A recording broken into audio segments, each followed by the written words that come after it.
Yo, what's up guys, welcome back. It has been a few weeks I think, ever since I last played that new Super Quantum deck, the Super Quantum archetype. But now I think pretty much every card is fixed on YgoPro, the Salvation server and the cards. So I'm definitely, I tried them out again and it's very interesting. Although, in general the Super Quantum cards aren't really that consistent. At least you're heavily relying on a little bit of luck with your cat, your white one, your level 1, and same with your red, your blue, and your green one, which is one of the new cards revealed a few weeks ago. And the field spell and that trap card, that multiple attacker. But for now I think a pure Super Quantum build isn't really that good. You have to find other engines, artifacts. I think I saw an artifact build on the Yu-Gi-Oh! Organization website, played in the OCG. But other possible engines are of course Performages with Damage Juggler, Tricklown, Jigglebite, Hair Trigger, and of course Volcanic Shell. Volcanic Shell, excellent to discard off of your Twin Twister, for example, or of course off of your field spell to immediately get your Super Quantum Exceed monsters on board. So in general, of course, the main point of the deck is to get this beast on board. Your Magnus, your Super Quantum Mega Lord Magnus on board, since it's pretty much a Qliphort Towers V2. The card is unaffected by card effects. It has, I think, 3600 attack, a huge amount of defense, and it can also bounce back cards from the opponent during both players' turns. It's crazy. If you get this card on board, your Great Magnus, it's pretty much game over. You rarely are going to lose that game. It kind of acts like a Towers, right? Although there are a lot of more outs to Qliphort Towers. But the card comes with a price. It's hard to get on board. You have to be a bit lucky. It's also very risky, since there are tons of cards that can prevent the Super Quantum player from getting this beast out. Breakthrough Skill, Phoenix Chain, Mystical Space Typhoon, Veiler, and the list goes on. But the positive side is if you get this beast out, it should be 99.9% of the games. This should be a game over. So let's hop into the first example, Duel. Alright, one of the games, opponent is playing with the new Blue Eye support. You know, I think he gets a start, has Wise Knight that searches out one of your level 1 tuners. He has an excellent start with that Awakening spell card. You can search that alternative Blue Eyes and regular Blue Eyes from your deck and double set. And this deck has to play multiple Twin Twisters, especially very nice with that Volcanic Shell to pop 2 back rows from the opponent. And if I'm lucky, I can get that Magnus, Super Quantum Mega Magnus on board. On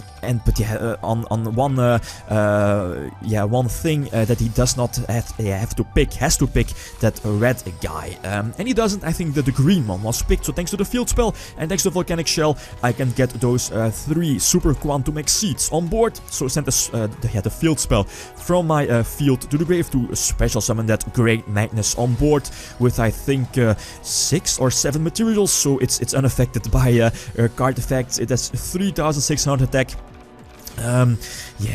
I think the opponent really can't do anything, and once per turn you can detach 1 material to send back 1 card from the opponent back to the deck, and now you're just in full control of the game. So you have to be lucky again with your what is it called, your Elfen. Your level 1 definitely is a big enabler to get your Magnus on board. You have to again be a bit lucky. I think the green one again was hit, so I can when it's normal summon you can get an extra summon, but here my hand wasn't that great.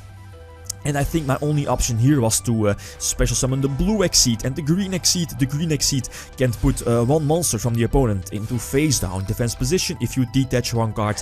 And the blue one can detach 1 Exceed material to pop 1 spell or trap from the opponent. But he plays it out really well. He can go for that full armor Photon Dragon to pop the field spell.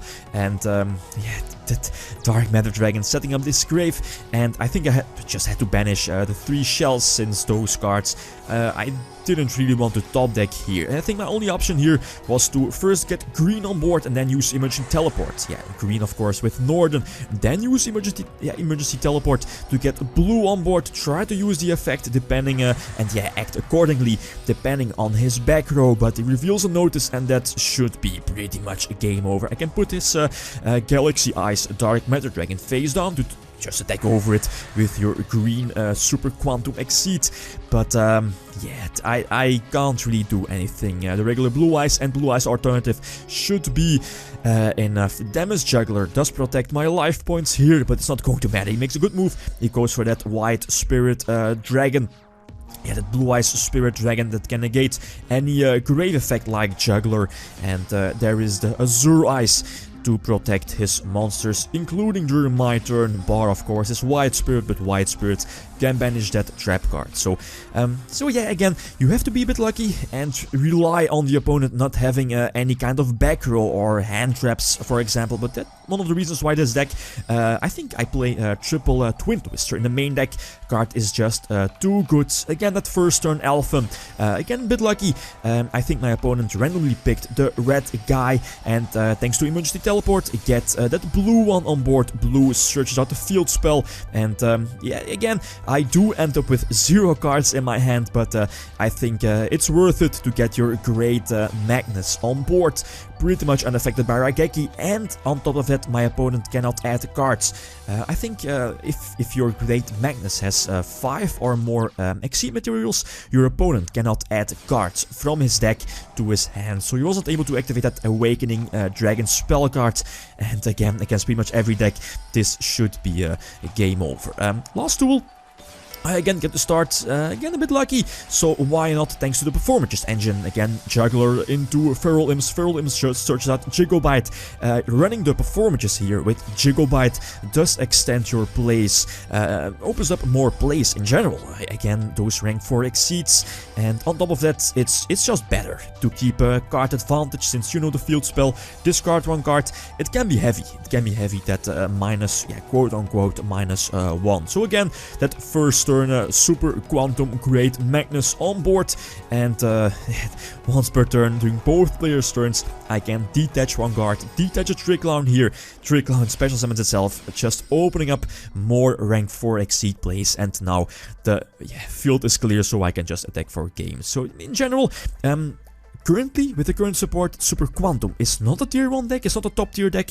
It has, it has a lot of disadvantages. It's not really super consistent. You have to be lucky, like your opponent not having something like a Max C or a Veiler or whatever. Yeah, not even Max C. You can definitely take on the Max C challenge, since there aren't really a lot of outs to Great Magnus. But yeah, again, there are a lot of cards that can disrupt your Magnus.